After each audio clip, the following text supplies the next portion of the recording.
welcome. We are so glad that you are here for our May edition of Be Well Wednesday, our youth support series. We are so glad that you are with us today. Today, we will be talking about youth developmental assets, one of my favorite things to chat about.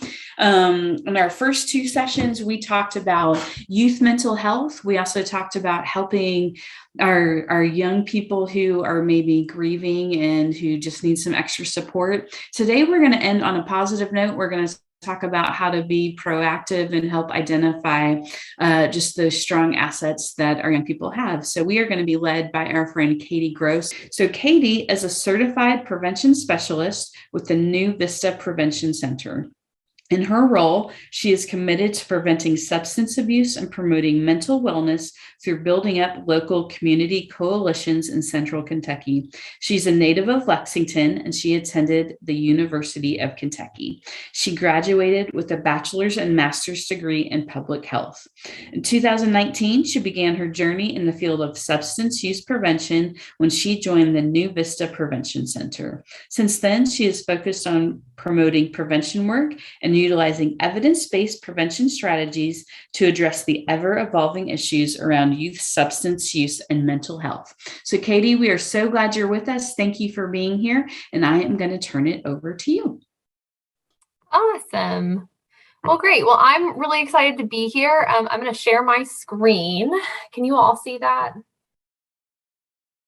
Yes.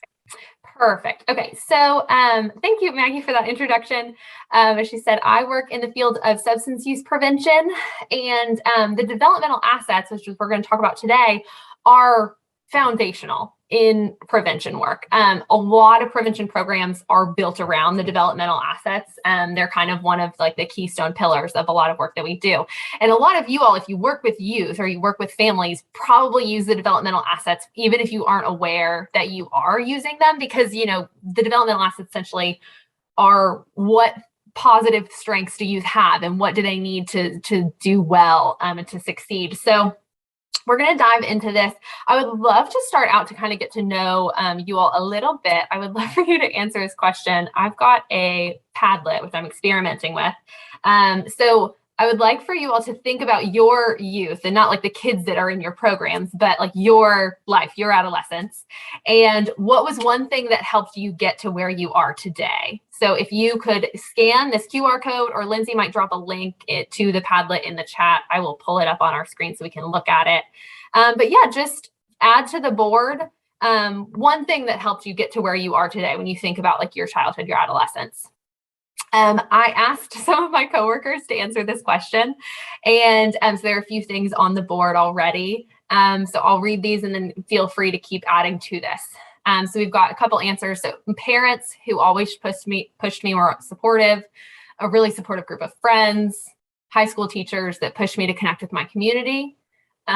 Someone said they had a history teacher and a Spanish teacher who inspired them to explore opportunities beyond their hometown. My friends were passionate about doing well in school and they helped motivate me. Someone said they had an excellent mentor. Oh, they're moving on me. A coach that gave me an outlet when I was 9 to run. Let's see.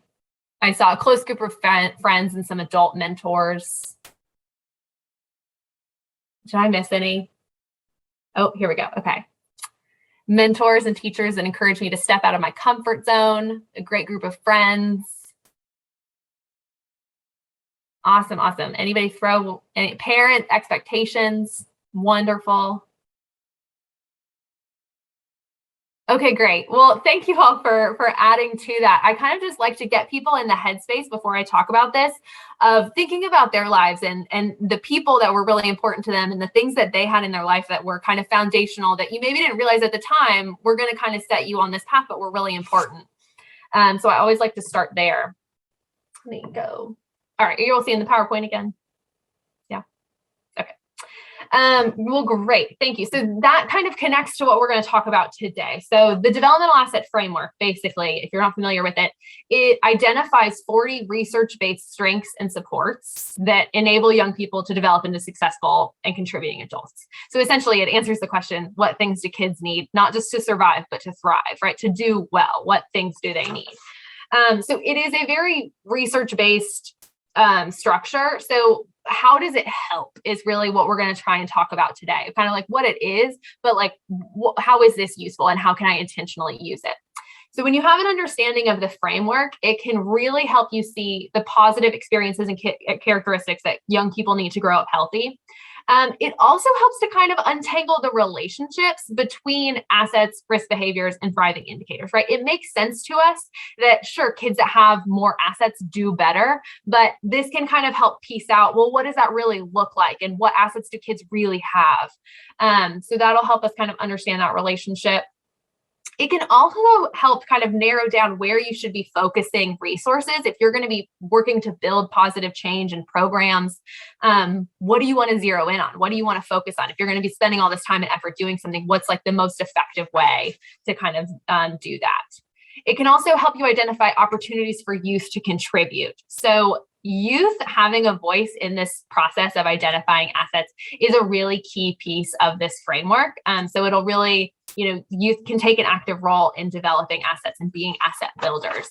So they're not just like participants in this process. They can, really take a leadership of it. So I've got a quick example of that. So there is a YMCA out in Silicon Valley in California, and they had a program called Project Cornerstone. It was basically just a youth program, but all of the youth that were participating in this program, they trained them in the developmental assets and kind of like what that framework looked like, what they kind of talked about what assets they had.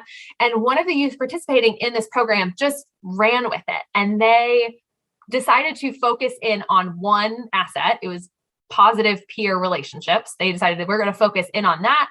And they decided they wanted for their school, there to be nobody to eat lunch alone. That was like their goal of like, we want to give the kids in our school an opportunity to build positive peer relationships during lunchtime when they would otherwise be eating alone.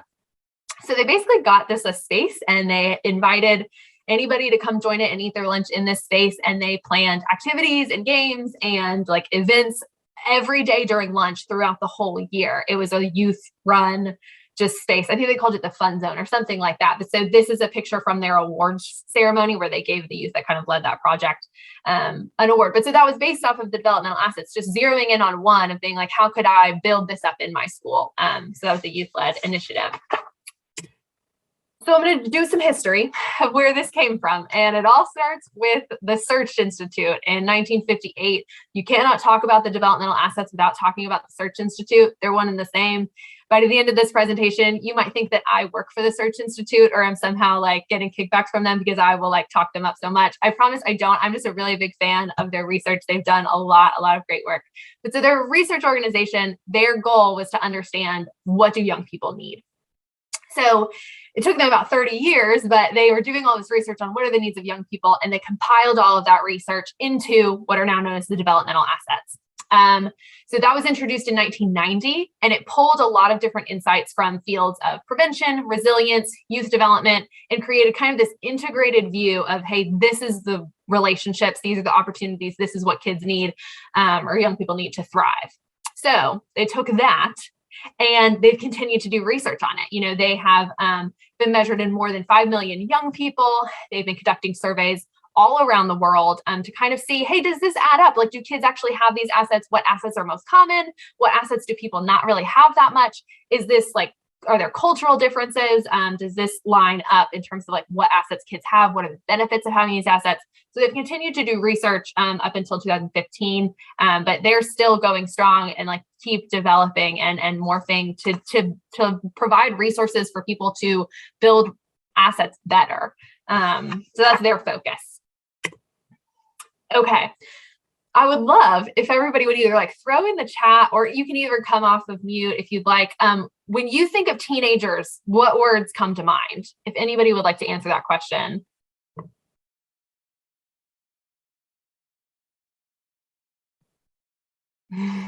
Moody. Thanks, Lindsay. Yes. Enthusiastic, free-spirited. Pushing boundaries and testing limits. Yes. Growing pains. Hilarious. Good. That's great. I love that we have a good mix in there. When I think about teenagers, I'm like very intimidated by them. I worked a lot when I was a volunteer mentor. I did middle schoolers, and I was like, middle schoolers are weird. Middle schoolers are fun. I love it. I can do middle schoolers. High schoolers always scared me. I was very intimidated by high schoolers, so I always think they're kind of scary. But so that's what comes to mind when I think about teenagers. So I'm glad that we've got a good mix in there. But so this framework is like fundamentally positive. It is fundamentally a strength-based framework. It really shifts your thinking from thinking about young people and their problems and having to fix their problems to promoting their strengths. So it is very strength-based. And we're going to be talking about teenagers for most of this presentation. The developmental assets can be applied to kids as young as 3. But for most of this, we're going to kind of be talking in the context of like that 12 to 18 realm. So just so you know. Okay, this will help us move from focusing on problems to talking about possibility, and positives. You're going from maybe managing one crisis after another to building a shared vision. How could we build up these assets? What could we develop here? What could be if we were to focus on this? You go from just focusing on like the troubled or at-risk youth to focusing on all children, all adolescents. Everybody needs assets. Everybody has assets. So it really is a more universal approach. You go from viewing young people as problems to seeing them as resources. Again, that's a fundamental part of the developmental assets, is that youth can participate in this process. You go from reacting to problems to being proactive and building strength. You're thinking longer term about what could be in this young person's life. And you're going from treating them as objects of a program to respecting them as actors in their own development, right? So they participate actively in building up strengths and in building up strengths of their peers as well. Okay, so let's dive in. So there are essentially 2 kinds of assets, external and internal. So external assets are everything going on around them, the relationships, the opportunities, everything that young people need to experience. So it's broken up into mainly family, school, and community, right? So those are the main external categories.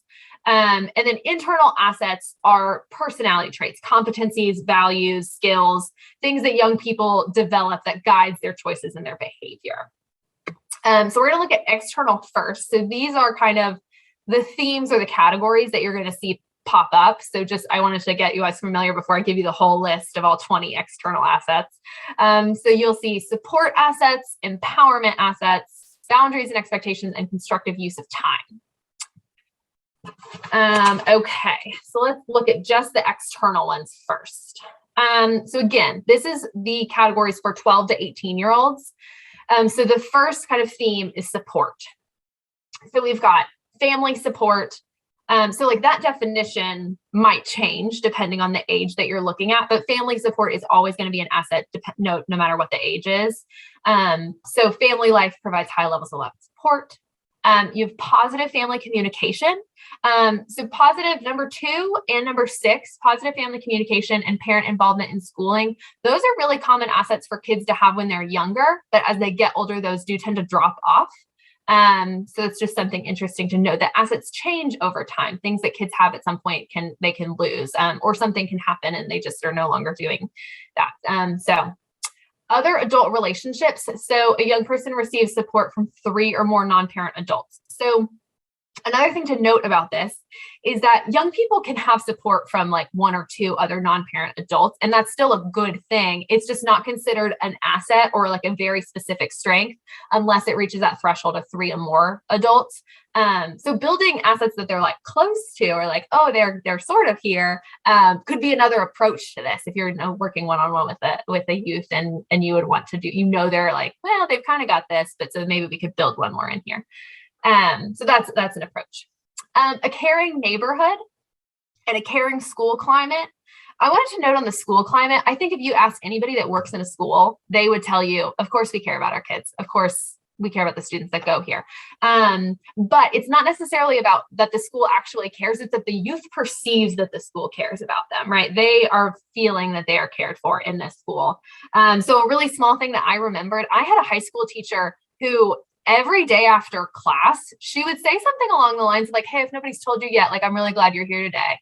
Something like that. So it's very small, but she was actively showing like, oh no, hey, I care, like expressing it in some way. Parent involvement in schooling, I said that one does tend to fall off as kids get older. So the next category is empowerment. So this is all about youth empowerment. So the community values youth and they perceive that the adults in the community value them. They're also seen as a resource. So this is an interesting one. Are like in a family, are young people like given a voice? Are they involved in family decisions? Does their opinion matter? In a community, like are they listened to if they're giving suggestions for an event or a program or something like that? Are they trusted as being, youth mentors to younger people? If they're, in high school, could they serve as a youth mentor? Are there opportunities for them to take a leadership role in their school or in their community? So that's what youth as resources could look like. Service to others. Do they serve in the community 1 hour or more per week? So it's kind of doing community service once a week is kind of, that would be a good amount. But like, do kids have opportunities to participate in service experiences? So even if they're not doing it once a week, building up just like that they have some exposure to it could be a great a way to build an asset there. Safety. Do they feel safe in their home, in their school, in their neighborhood? So the next category is boundaries and expectations. So there are family boundaries, right? Clear rules and consequences. Their behavior is being monitored. Their whereabouts are being monitored. School boundaries, clear rules and consequences. Neighborhood boundaries was one that I thought was interesting. So neighbors take responsibility for monitoring young people's behavior. For a second, I was like, what neighbors do that? And then I thought about where I grew up and I was like, my neighbors did that. There was a neighbor on my street who she was always the neighbor who was sitting out on her porch. So she was always aware of what was going on in our neighborhood.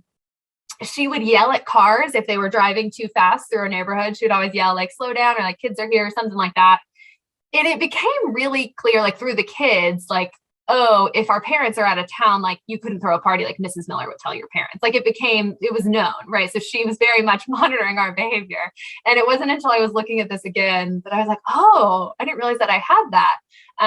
But neighbors monitoring behavior is an asset as well. So there are adult role models in this kid's life. That would be an asset. They could be their parents, but they're modeling positive and responsible behavior. Positive peer influence. So their best friends monitor positive, responsible behavior. And people have high expectations for them. That's number 16. So they're expected to do well. The last category in the external assets is constructive use of time. So number 17, I kind of think is a high bar, but it's creative activity. So they spend 3 or more hours a week in lessons or practice, like music, theater, art, something like that. And that's one that I feel like there's a lot of opportunity for growth. You have to be really into something to be doing it 3 or more hours a week if you're, for a young person. So that might be something that, they have this talent. They have, they're interested in art, but are they doing it to that extent? Like, do they have consistent access to, different mediums for art or for music? Do they have the opportunities to participate in those things if they are interested? So that's creative activities. Number 18 is youth programs. So they spend 3 or more hours in some sort of sport club organization. So that could be in their school or in the community. A religious community, if they spend 1 or more hours a week in some sort of religious institution, that is considered an asset as well. And time at home. The definition for spending time at home changes quite a bit depending on the age that you're looking at. So for younger kids, it's like they're spending high quality interactive time with their parents. They're not, just watching TV and playing video games. Like that's the definition for like younger kids. For older kids, the definition is just they're not out with their friends more than twice a week, right? So that the definition switches a little depending on what you're looking at. Okay, any initial reactions to the external assets? Anything that is standing out to you of like, oh, I see kids with that all the time. I see kids that do like that is probably really low in the kids that I work with. Anything that's an asset that you didn't think of? I just wanted to do a spot check. Okay, we'll keep moving then. So the internal assets are broken down into the categories commitment to learning, positive values, social competencies, and positive identity. So let's get into what those look like. So the first one is commitment to learning. So this category includes achievement motivations. They're motivated to do well in school. And this one, their motivation, when you're talking about that, can look different. There's things that would motivate you internally, but also you can have external motivation as well. So having teachers or relationships with, just positive adults that are motivating a youth to do well in school, to care about school, to make good grades, that it's important. That's something that could build up that asset in youth as well. School engagement, so they're actively engaged in their learning, doing homework. So they do 1 hour of homework every day. That's one that I think a lot of after school programs focus on, is, providing opportunities to help students with their homework, giving them a place to do their homework. So bonding to the school is number 24. So that's different than the school cares about me. I perceive the school cares about me. This is, I care about the school. So participating in school activities or, after school events, just feeling like you're connected to people at the school. All of those things would increase bonding to the school. Number 25 is reading for pleasure. So this is another one along the lines of creative activities. You're like, oh, reading 3 or more hours per week. That's kind of a lot of reading. But so are youth being provided opportunities to, have access to books, spaces that are comfy and quiet where they can read? That could be something that a program could build up there. Reading for pleasure. So the next category is positive values. So these are kind of like the internal, like, personality traits. So number 26 is caring. They place a high value on helping other people. So some of these, when you start to get into it, you're like, oh, these are very connected to one another. So like, if you were to give a young person more opportunities to volunteer or do service work, that could in turn increase their feeling that, oh yeah, I do care about helping people, or that is really important, right? So they could kind of be connected, and building up one asset could build up another. Equality and social justice. So they place a high value on promoting equality, in reducing hunger and poverty. 28 is integrity. They stand up for their convictions. They stand up for their beliefs. 29, honesty.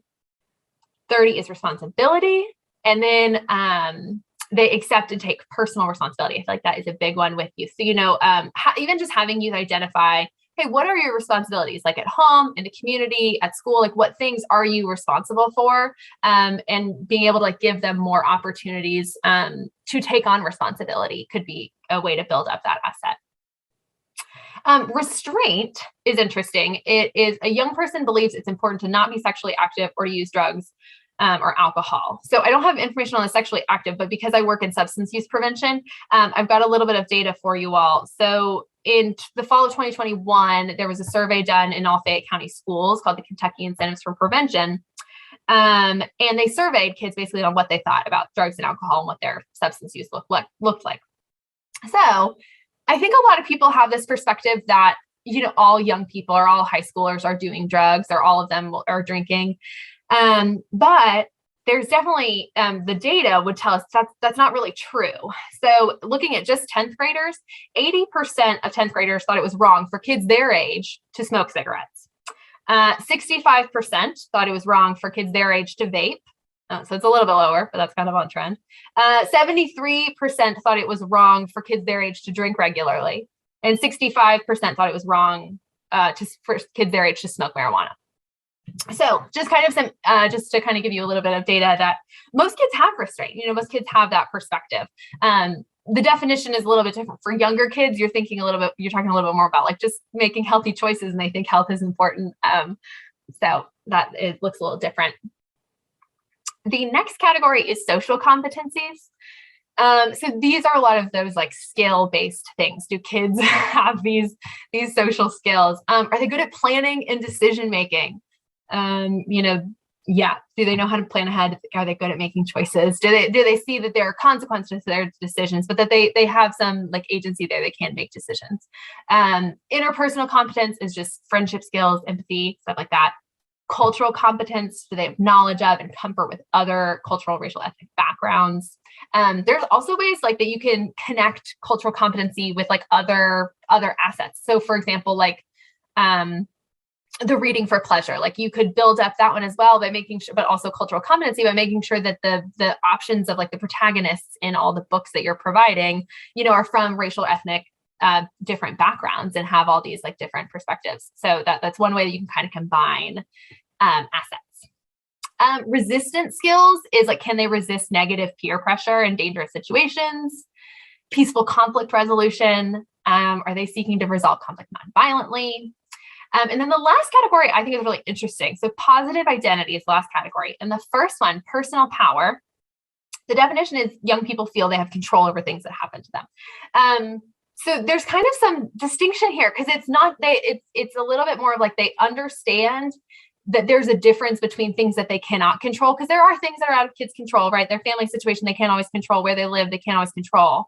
But they understand that, no, there are things I can still control. And like if I fail a test, I had some agency in that, like I had some role. So it kind of goes along with decision-making, a little bit with responsibility of like, no, I have these choices and my choices have these consequences, both positive and negative, right? So they kind of have that understanding of there are things I can control and things I can't, but I can control these things, right? So it's kind of an interesting one, but I like personal power. Self-esteem, they have high self-esteem. They feel like their life has purpose is number 39. And then the last one is a positive view of the personal future. So they are optimistic about their future. Okay, any thoughts on the internal assets? I think there was a little bit of stuff going in the chat. Just some library connections, working on that reading for pleasure. Wonderful. Okay, so we will keep going. But I did want to give people an opportunity to have reactions to the internal assets to see that. Okay. Here we go. Okay. So here's another example of how these assets have been used in like a neighborhood center. So this is a youth serving organization in Texas. It's called the Georgetown Project. And they basically used the developmental assets to train their youth in the developmental assets. And I wanted to walk through how they did that. So the kids in this picture are quite young. And that was what was on the Search Institute's website. So I used that same picture. But you wouldn't necessarily survey young kids about what their assets are. You would maybe do this in middle and high school.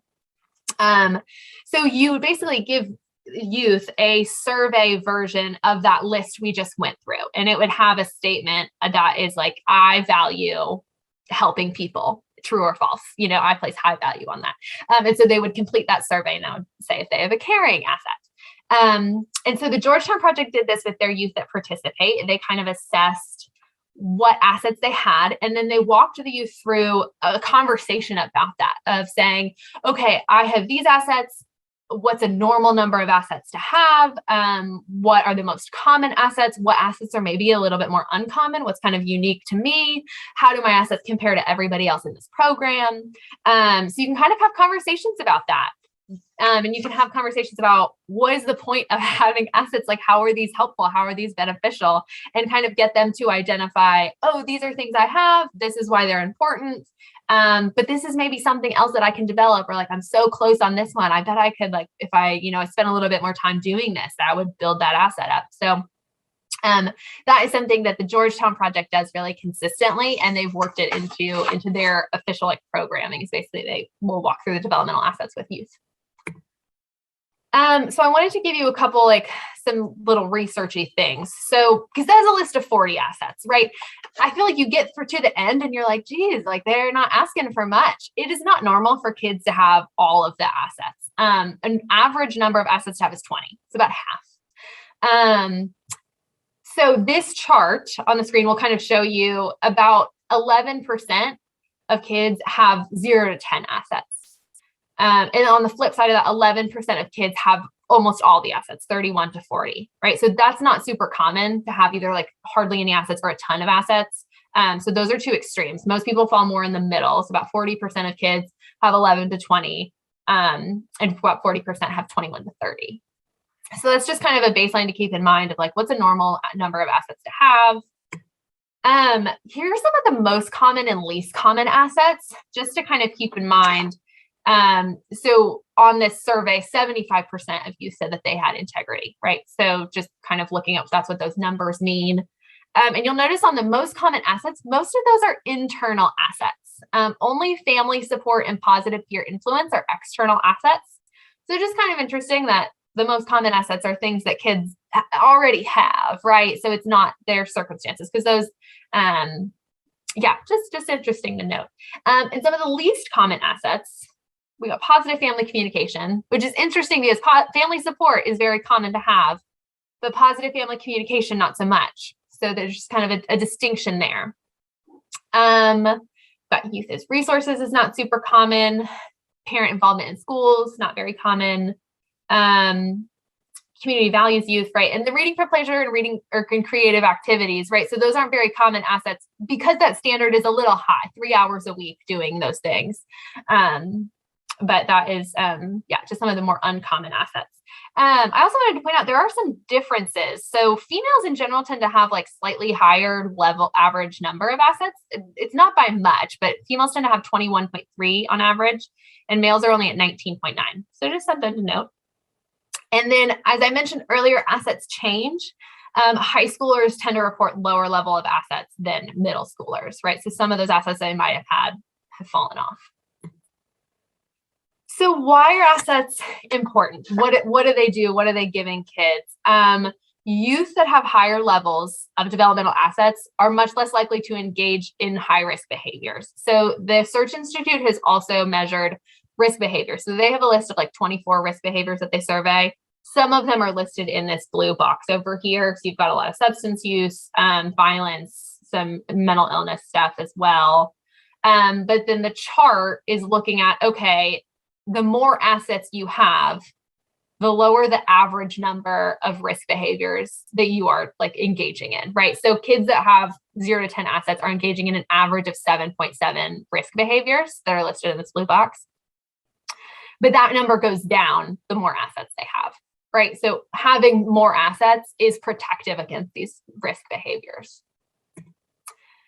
The more assets you have, the more likely youth are to engage in what they call thriving behaviors. So they also kind of assess kids based on these thriving indicators over here in the blue box. And the more assets you have, the higher the average number of thriving indicators you engage in, right? So they also are not just like protecting you against negative things, but you're also more likely to engage in other positive things if you have those assets. I mentioned earlier that there are some cultural differences with the developmental assets. So the average number of assets that kids have based on their race and ethnicity, there's a little variation. There's not a ton, but there are some disparities there. But what I really wanted to focus on is that there are cultural differences in terms of the strengths that kids are most likely to have. So African American kids have more assets in the positive identity category than compared to like other races and ethnicities. So the positive identity was that category of, if you don't remember it, because I showed it to you a while ago, those assets were personal power, self-esteem, sense of purpose, positive view of the future, right? So that would just be they're more likely to have those assets than others. American Indian kids have more strengths in that empowerment category. So that's like youth are seen as a resource, volunteering, they're valued, safety, things like that. Asian American students tend to have commitment to learning strengths in that category. Latinx kids tend to have strengths in the positive values category. So the positive values category was like the caring, integrity, honest, responsibility, equality, and social justice. Those were those. And then the white students tend to have more assets in the support category. So that's the family support, caring neighborhood, caring school climate, those things. So just interesting to note that there are different strengths based on cultural identities. Same with the LGBT youth. So there are different strengths that LGBT youth have as well.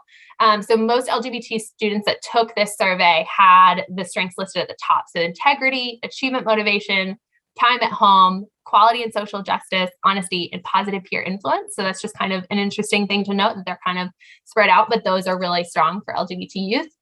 LGBT youth also have higher levels than non-LGBT youth of a few assets. And so these are the really uncommon assets. So reading for pleasure and creative activities.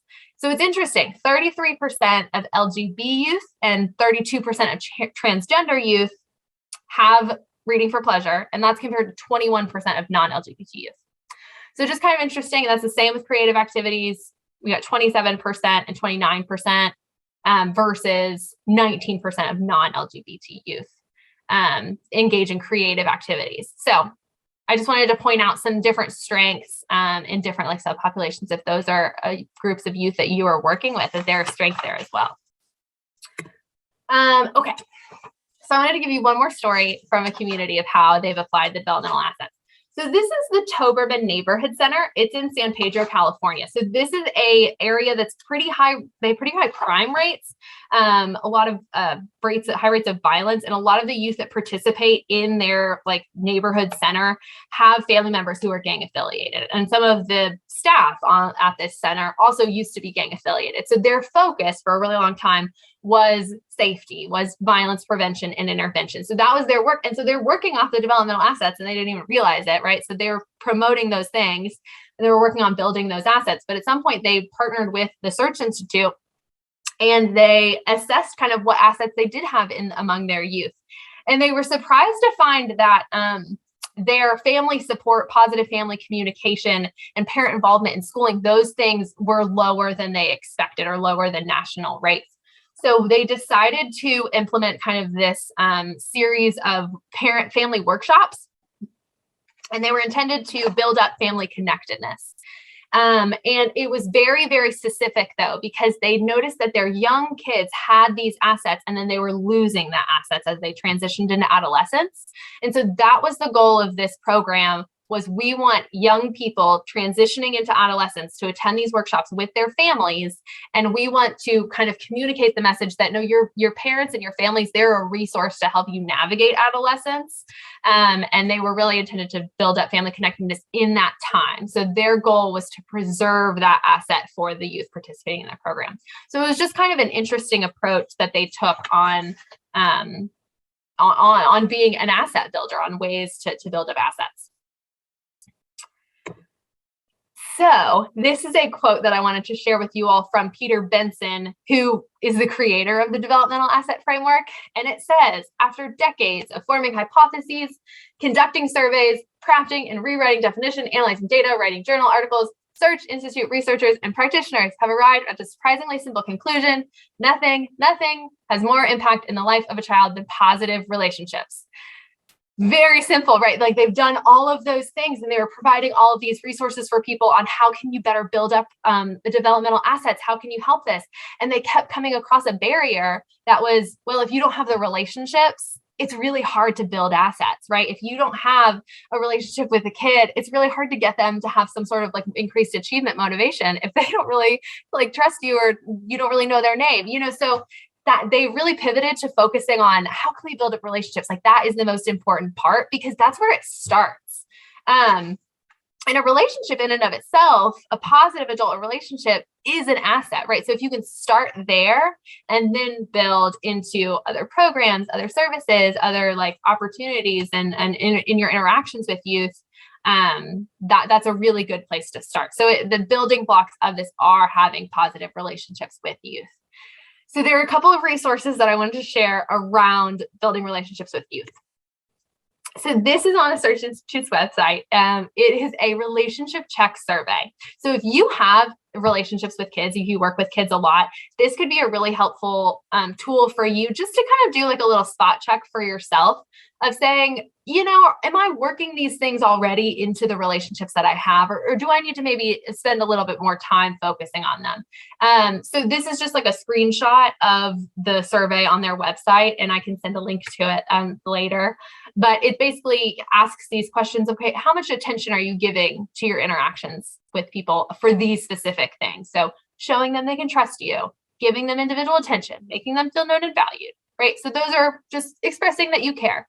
But at the same time, are you challenging their growth? Are you setting high expectations for them, helping them learn from mistakes and failures, holding them accountable, right? All of those things. It just kind of helps you check in with yourself of like, hey, how much do I do that intentionally? Could I do that a little bit more? So if you have one-on-one interactions with youth, that could be a great resource for you. If your focus is more on families, this might be a better resource for you. So this is also on their website. It is called the 7 Shifts of Family Engagement Assessment, long name. But basically, it'll kind of say, okay, as an organization, if you're a school, an after-school program, a community organization, kind of what is our mindset around our families? Do we focus on deficits, risks, or dysfunction? Or do we focus on our family's strength and resilience? Do we focus on how can we recruit families to participate in this thing? Or do we focus on building relationships with our families? Are we trying to advance our organization's agenda, or do we connect with families on their agenda and their priorities? So just kind of another potential resource that could be like a little spot check for how well are we doing this? Okay, last resource, there are a lot of training opportunities on the Search Institute's website. So this is a screenshot from their website of all of their upcoming training opportunities. They do cost money, but if you wanted to learn more about this, there's like a whole world of information that you could learn on this. And I've mentioned like several different ways that you can kind of apply these concepts, but there's so many, right? Because there's 40 different assets. They all connect in different ways, and you could build them in different ways. So if you really want to be an asset builder, if that's something you get that really gets you excited, I would definitely encourage you to attend one of their workshops. I'm going to leave you with a couple tips. Everyone can be an asset builder. Everyone can do it. All young people need assets. This doesn't have, like, everybody needs them. Relationships are key. So if that's where you need to start, then that's where you need to start. Asset building is an ongoing process. That was 40 assets we went over. You do not need to build all the assets all at once. You don't need to focus on them all. This is a long, ongoing process. We're trying to build something in the future. So just keep in mind, don't be overwhelmed by it. It's an ongoing process. Consistency and repetition are important. If you are trying to convince a kid that, hey, doing well in school is important, consistently and like repeating that message is gonna be a really important part. So I just wanted to leave you with some of those messages if you are interested in being an asset builder.